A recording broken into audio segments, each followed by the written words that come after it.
Bonjour et bienvenue dans cette quatrième partie sur le tutoriel de Google Analytics dans lequel nous allons apprendre à utiliser les segments de Google Analytics. Donc premièrement on va voir un peu ce que sont les segments et on va ensuite apprendre à utiliser les segments avancés dans Google Analytics, donc qui sont ici, et ensuite créer des segments personnalisés, donc créer nos propres segments. Commençons par une petite définition. Donc, les segments, c'est simplement le fait, segmenter ces visites, c'est simplement le fait de les regrouper selon des caractéristiques communes. Alors, ça vient du marketing où on segmente la population pour mieux cibler nos produits. Tout simplement, on peut par exemple segmenter toutes les femmes qui ont entre 25 et 35 ans et qui ont un bébé. Par exemple, on peut voir le comportement de ces femmes par rapport à l'achat de couches-culottes ou de nourriture pour bébé, et voir la différence avec les autres segments de la population. Et on verra que par exemple les pères qui ont un enfant mais qui ont entre 25 et 35 ans n'auront peut-être pas le même comportement, et on va peut-être cibler les mères différemment que l'on ciblera les pères. Si on constate que ce sont 90% les mères qui achètent les couches-culottes, eh bien on va faire de la pub qui s'adresse plus à elles. Et si on voit que la majorité des gens qui achètent des couches-culottes ont entre 25 et 35 ans, on va vraiment les cibler cette tranche d'âge-là et pas les femmes qui seront moins nombreuses entre 35 et 45 ans par exemple.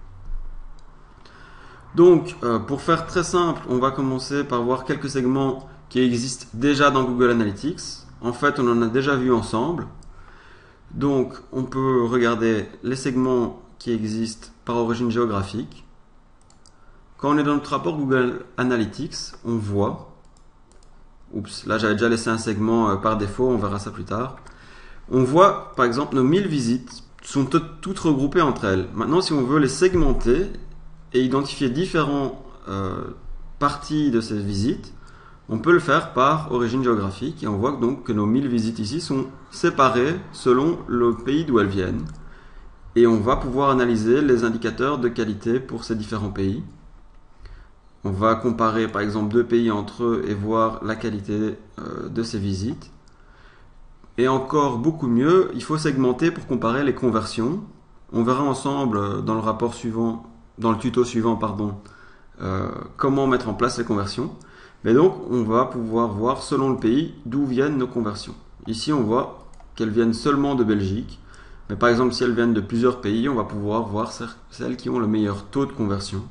Donc, les visites qui contribuent en proportion, qui contribuent le plus à nos objectifs web en proportion. Simplement, un autre segment qu'on pourrait avoir, c'est les utilisateurs selon le type d'appareil qu'ils utilisent.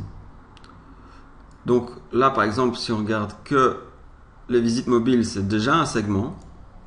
Donc il s'agit par exemple que des visites sur mobile et tablette additionnés ensemble, et on va segmenter ou sous-segmenter en fait, parce que notre premier segment c'est distinguer les gens qui viennent via un ordinateur ou via du mobile. Donc mobile, ça peut être du mobile mobile ou du mobile tablette. Dans les différents mobiles, on va voir des sous-segments selon le type d'appareil qui a été utilisé, et on va pouvoir comparer l'efficacité de ces visites à nouveau. Et par exemple, en termes d'objectifs, on va voir les appareils qui convertissent le plus. Un dernier segment qui est vraiment très utile et qui est de base dans Analytics, c'est simplement segmenter selon les sources de trafic. Et donc nos 1000 visites sont scindées selon la source qui les a amenées. On peut, pour simplifier les données, simplement les scinder par support et voir qu'en fait on a eu 540 visites qui viennent d'AdWords, 200 de l'organique, donc du moteur de recherche classique, 200 d'accès direct et 51 de sites référents. Et donc c'est une autre façon de voir nos 1000 visites selon leur origine, donc comment les gens sont arrivés sur le site. Alors sans plus attendre, on va passer au segment avancé et on va pouvoir voir des segments avancés de base. On pourrait par exemple comparer toutes nos visites avec les visites de liens commerciaux.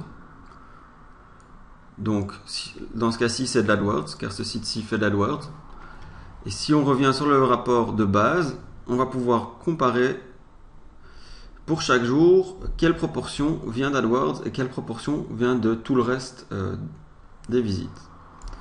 Même chose, on peut comparer les indicateurs de qualité pour toutes ces visites. Et on pourrait donc décocher ce segment et comparer par exemple les trafics par moteur de recherche payantes avec les trafics par moteur de recherche non payantes. Et donc on voit une différence, on voit qu'on a eu environ 2 fois moins de visites via du référencement naturel, et on voit un peu l'efficacité de ces visites. Par exemple, si on va dans le rapport sur les conversions, on voit que la majorité des conversions viennent, 22 précisément, viennent du référencement payant, donc de l'AdWords. Et si on veut comparer avec toutes les visites, on reclique toutes les visites et on va directement se faire une bonne idée. Alors on peut les déplacer très simplement comme ceci. Et si je veux pas les liens naturels, je l'enlève comme ça. Et je vois qu'en fait, sur mes 26 conversions que j'ai eues sur le mois, 22, donc 84% proviennent d'AdWords. Donc quand je vois ça, je me dis sérieusement, il est temps de privilégier, en tout cas de faire un effort sur les autres sources de trafic pour avoir des conversions qui viennent un peu d'ailleurs. Et il est sûr que je ne vais pas arrêter AdWords parce que c'est vraiment de là que mon chiffre d'affaires généré par mon site web provient. Alors, autre chose comme segment avancé intéressant, on va pouvoir comparer selon les sources des visites. Et donc, par exemple, comparer le trafic de recherche, donc qui va combiner les commerciaux naturels, avec les accès directs et les sites référents. Ou alors, distinguer les deux types de trafic de recherche, ce qui est utile aussi. Et de nouveau, même chose, ça devient un peu complexe, mais on voit tous nos rapports selon ces segments-ci. Donc dans le rapport général, on va par exemple voir les proportions de nouveaux visiteurs par rapport à des gens qui reviennent, selon les différentes sources de trafic. Et ce qui est intéressant, c'est de voir selon l'origine géographique, par exemple, d'où viennent chacune de ces visites. Donc en Belgique, on voit que c'est principalement de l'AdWords. Et si sur votre site, vous avez d'autres pays intéressants, c'est bien de pouvoir comparer directement en un clin d'œil les indicateurs de qualité pour les différentes sources, pour les différents pays. Donc on segmente plusieurs fois, vu qu'on segmente une première fois par pays, et ensuite via le segment avancé. Et c'est vraiment comme ça qu'on fait des analyses poussées d'analytics et qu'on apprend à tirer des conclusions utiles pour notre business.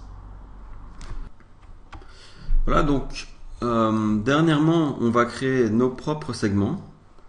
Donc pour enlever des segments, il suffit de les décocher comme ceci. Alors évidemment, si vous décochez tous vos segments, il a le segment de base qui est toutes les visites qui va revenir. Alors, comme segment avancé utile, on peut voir les visites branding. Donc, ce sont les gens qui connaissent votre marque. Donc, comme on avait vu dans un rapport précédent, quand on va dans les résultats naturels, on peut distinguer les gens qui connaissent votre marque des autres, qui sont des visites de gens qui viennent à la recherche des produits ou des services que vous proposez, mais qui ne connaissent pas du tout votre site a priori. Et donc, c'est typiquement des gens qui ont des comportements complètement différents.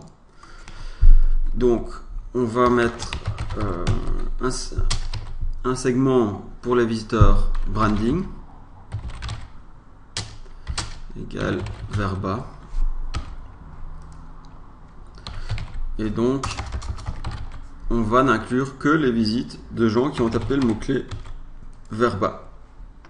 Alors si vous avez plusieurs mots-clés liés à votre marque, rien ne vous empêche d'en ajouter plusieurs. Vous pouvez le faire très simplement via expression régulière. Et par exemple, si je veux inclure tous les gens qui viennent via Verba ou via le mot Scripta, je peux le faire comme ceci en ajoutant cette barre verticale entre eux. Et alors, vous pouvez choisir où vous ajoutez ce segment. Si vous avez qu'un site sur Google Analytics, ça ne change rien. Par contre, si vous en avez plusieurs, c'est important de bien choisir le bon profil. Donc, on enregistre le segment. Et là, en fait, on n'a plus que les visites de gens qui connaissent notre site. Et même chose, on peut aller se balader un peu dans tous les rapports pour voir, par exemple, quel contenu ces gens ont été voir. Tous les gens qui connaissent votre site, quelles sont les pages qu'ils voient, et le comparer en termes, par exemple, de pages d'arrivée avec un autre segment. Donc on va créer un segment non branding, donc les gens qui ne connaissent pas votre marque.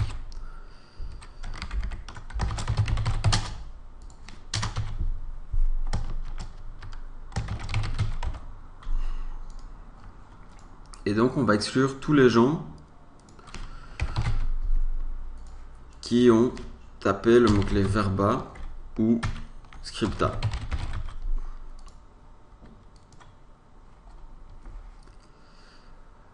Ok. Alors, vous voyez, si on l'ajoute comme ceci, en fait, il va inclure toutes les visites du site. Donc, c'est pas vraiment ce qu'on recherche, vu que toutes les visites qui ne contiennent pas le mot-clé, ça peut aussi être des gens qui viennent pas via un moteur de recherche. Donc, on va corriger cela. Et on va mettre donc une instruction et, pour n'avoir que les gens qui viennent via un support organique. Donc, tout ce qui est moteur de recherche. On aurait pu mettre par source Google, mais alors on va mélanger l'AdWords et le CPC, l'AdWords et le référencement naturel, et en plus on n'aura pas les autres moteurs de recherche, tandis qu'en mettant le support comme on vient de le mettre, on va avoir aussi d'autres moteurs de recherche tels que Bing ou Yahoo. Et donc, pour en revenir à notre comparaison, on voit clairement la différence pour chacune des pages d'arrivée entre les gens qui viennent via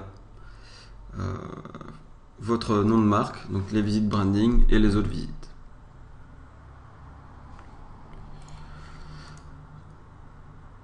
Alors,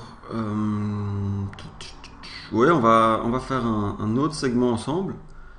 Pour plus de segments, je ferai sûrement une vidéo plus tard avec plein de segments avancés utiles. Pour le moment, on apprend surtout à les utiliser. Mais on va pouvoir créer un nouveau segment pour tous les gens qui, par exemple, voient plus de 3 pages. Donc, vraiment, les gens qui sont engagés sur votre site, c'est intéressant de voir leur comportement. Plus de 3 pages. Donc on va inclure seulement les gens qui ont vu plus de 3 pages. Ok. Alors là, ça peut être le genre de segment qu'on peut enregistrer sur tous nos sites, vu qu'il fonctionne partout, hein.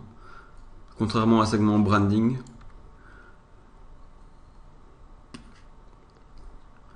Et donc, en fait, si on va dans le rapport général, on voit qu'en fait, il y a seulement 40% de nos visites qui voient plus de 3 pages, donc qui sont vraiment engagées. Si par exemple, on estime qu'il n'y a aucune action à valeur ajoutée qui peut être faite pour les gens qui voient moins de 3 pages, ou que plus les gens voient de pages, plus ça a de valeur pour nous, ben ce segment permet un peu d'ouvrir les yeux sur ces visites-là et de les comparer au reste du site. Un autre segment qui est déjà de base dans Analytics, très utile d'ailleurs, c'est les visites hors rebond. S'il y a vraiment qu'un segment à utiliser de base, c'est celui-là, c'est vraiment voir un peu le comportement des gens qui restent sur votre site et qui voient plus d'une page. Et donc, on va voir que ces visites-là n'ont pas forcément le même comportement que les autres. Et on voit par exemple en termes d'origine géographique le comportement de ces visites-là. apparemment, il y a des gens qui rebondissent pas, pourtant ils viennent d'autres pays. C'est assez intéressant pour un site qui vient, une école de langue qui est située que en Belgique. C'est étonnant que les gens viennent pas d'autres, enfin, qui viennent d'autres pays et qui restent sur le site vu qu'ils sont pas vraiment concernés. Ce sont peut-être des gens hein, qui sont à l'étranger mais qui à la base sont belges et qui visitent le site pendant leurs vacances. Par exemple, des gens qui sont allés aux États-Unis et qui se disent tiens, une fois que je reviendrai à Bruxelles, j'aimerais bien apprendre l'anglais pour mieux me débrouiller la prochaine fois que je viens. Et donc recherche des cours de langue à ce moment-là. Je sais pas. Voilà, donc c'est à peu près tout pour cette vidéo sur les segments avancés. Donc j'espère qu'elle vous a été utile. N'hésitez pas à poser vos questions en commentaire et si elle vous a plu, likez la vidéo et abonnez-vous pour être au courant de tous les nouveaux tutos qui sortiront. Merci beaucoup, ciao.